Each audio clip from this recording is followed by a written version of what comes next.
Hi, I'm Patrick over here at REDBACK. Please check us out on the web at redback.com. Today I'm here to show you how to adjust the cam angle of the gripper foot on our 325 tool. Now before we get started, I just want to point out a few features that make this a real high-end tool. First off, the eccentric shaft on the gripper foot allows it to come down without cutting or shredding the strap. The windlass has 6 slots that are all nicely chamfered so you can get your strap in and out very easily. The handle has a nice long smooth action so you can get maximum tension. And I like that metal roller there. It's not going to crack and split like some of the plastic rollers and other tools. Okay, now let's get started. The goal of the cam angle adjustment is to make sure that the gripper foot is parallel to the base. So you want to make sure that that's the gap's perfectly even across. First we're going to take the pair of retaining ring pliers and we're going to remove the retaining ring from the eccentric shaft.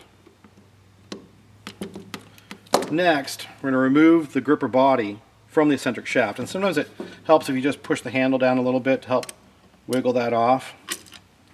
Now, make sure you don't lose that spring there. We're going to take the gripper shaft out from the, to separate the gripper foot from the gripper body. And there's a little spring there, so don't lose the gripper spring. And then there's actually a bushing on the end of the shaft here, but you don't have to remove that. Just keep that on there and make sure you don't lose it. Now, you can see here this set screw. That's to adjust the cam angle of the gripper foot. Now, if you want your gripper foot to bite down more, you're going to turn the screw counterclockwise. If you want your gripper foot to slack off a little bit, then you're going to turn the screw clockwise. Now, it doesn't take much, just about a quarter turn. You use a 2.5 millimeter Allen key. So I'm just going to back this one out about a quarter turn, just to get it to bite down a little bit more.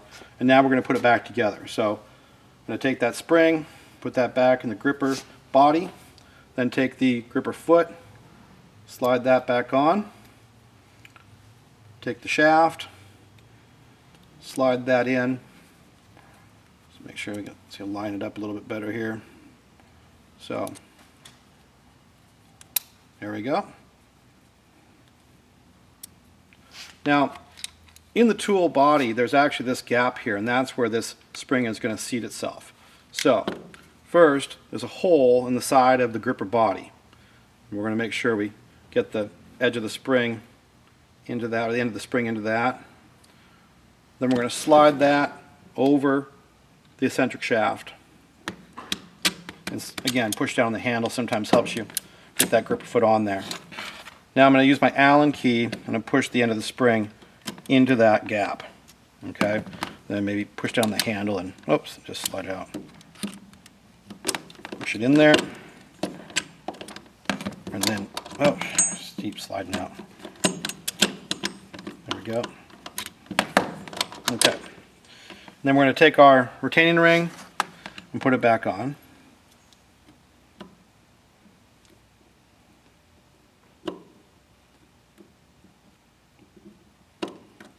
Okay, and there it is. There's the cam angle adjustment. Okay, so that's a wrap. That was the cam angle adjustment, the most common repair of the 325 tool. Check us out on the web at redback.com. REDBACK specializes in high-performance woven and composite cord strapping and lashing, as well as AAR-approved strapping, and also tools and dispensers. You can download tool schematics on our website, redback.com. So thanks for watching, and until next time, be safe.